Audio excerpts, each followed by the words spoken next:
La Vierge Marie, nous rapporte l'évangéliste saint Luc,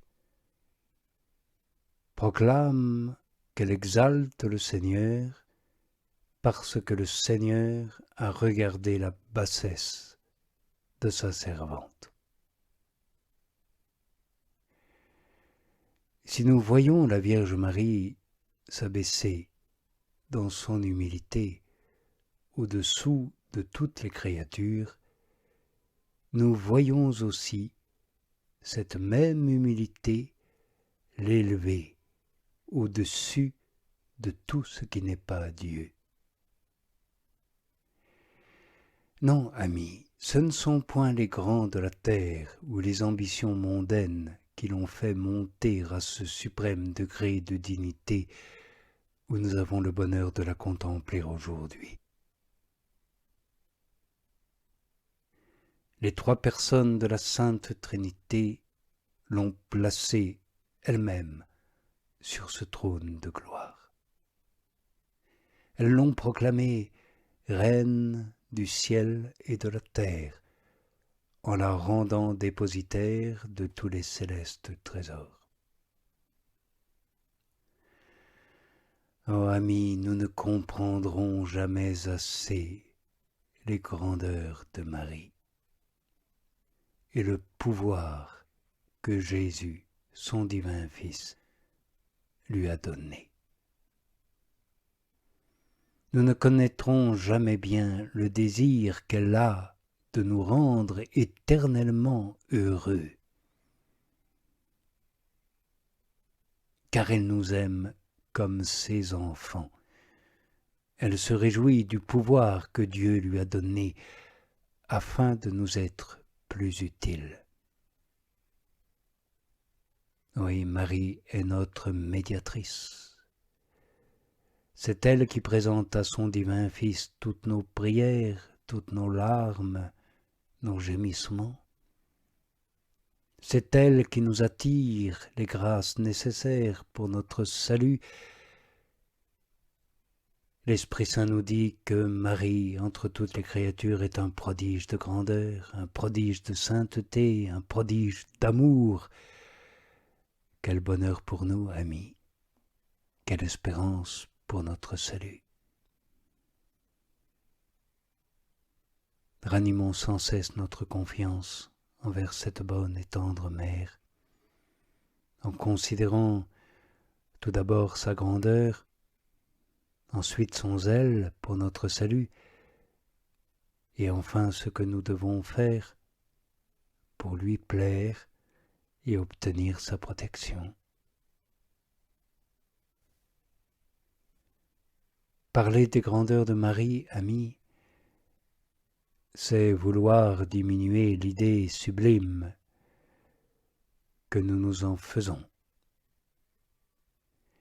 Car saint Ambroise nous dit que Marie est élevée à un si haut degré de gloire, d'honneur et de puissance que les anges même ne peuvent le comprendre totalement. Cela est réservé à Dieu seul. De là, je conclus que tout ce que vous pourrez entendre ou penser ne sera toujours rien ou presque rien auprès de ce qu'elle est aux yeux de Dieu. Le plus bel éloge que l'Église puisse nous en donner, c'est de dire que Marie est la fille du Père éternel, la mère du Fils de Dieu, Sauveur du monde, et l'épouse de l'Esprit Saint. Si le Père éternel a choisi Marie pour sa fille par excellence, quel torrent de grâce ne doit-il pas verser dans son âme?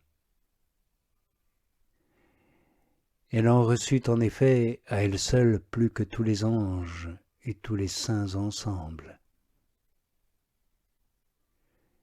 Il commença par la préserver de la tâche originelle, grâce qui n'a été accordée qu'à elle seule.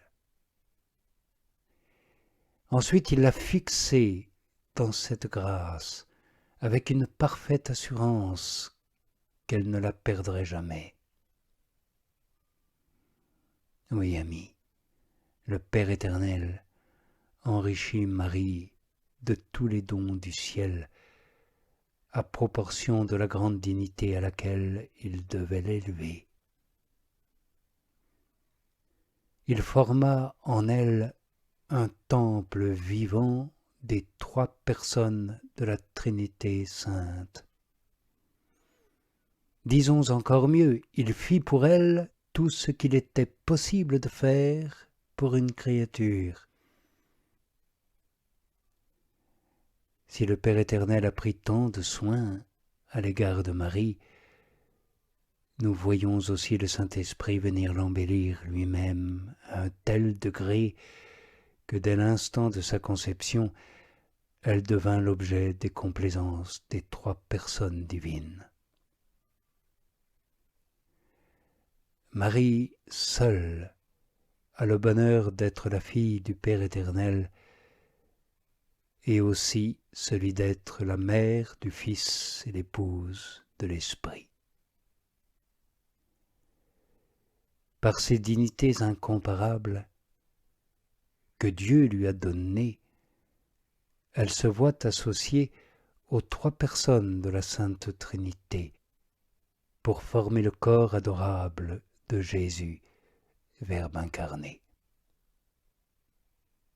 C'est d'elle que Dieu devait se servir pour renverser ou ruiner l'empire du Satan. C'est elle que les trois personnes divines employèrent pour sauver le monde en lui donnant un Rédempteur. Nous ne penserons jamais assez à cet abîme de grandeur, de puissance et d'amour qu'est le cœur de la Vierge Marie. Après le corps adorable de Jésus, elle fait le plus bel ornement de la cour céleste.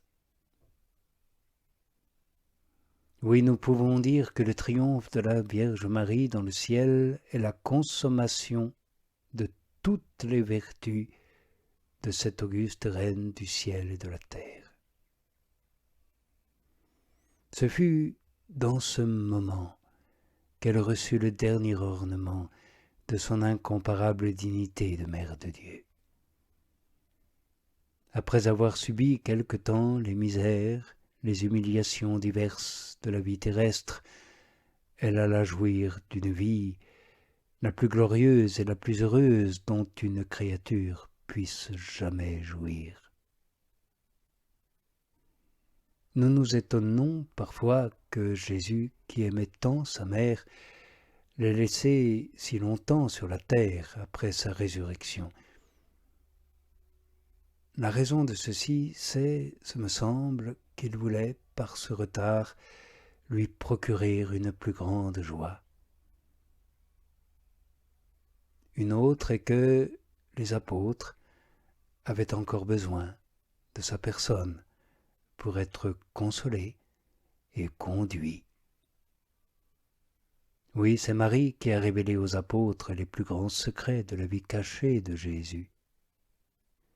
C'est encore Marie qui a levé l'étendard de la pureté, qui en a fait connaître tout l'éclat, toute la beauté, et nous montre les inestimables fruits réservés au saint état d'innocence que le baptême nous donne. Ne cessons pas, amis, de méditer la vie de Marie sur terre, et cela jusqu'au moment où elle quitte ce monde. Pouvons-nous voir, amis, les merveilles qui s'opérèrent alors lors de ce départ, sans nous sentir un ardent désir de vivre saintement pour mourir saintement? Il est vrai, nous ne devons pas nous attendre à mourir d'amour aussi pleinement que la Vierge Marie, mais au moins, ayons l'espérance de mourir entre ses bras dans l'amour de Dieu.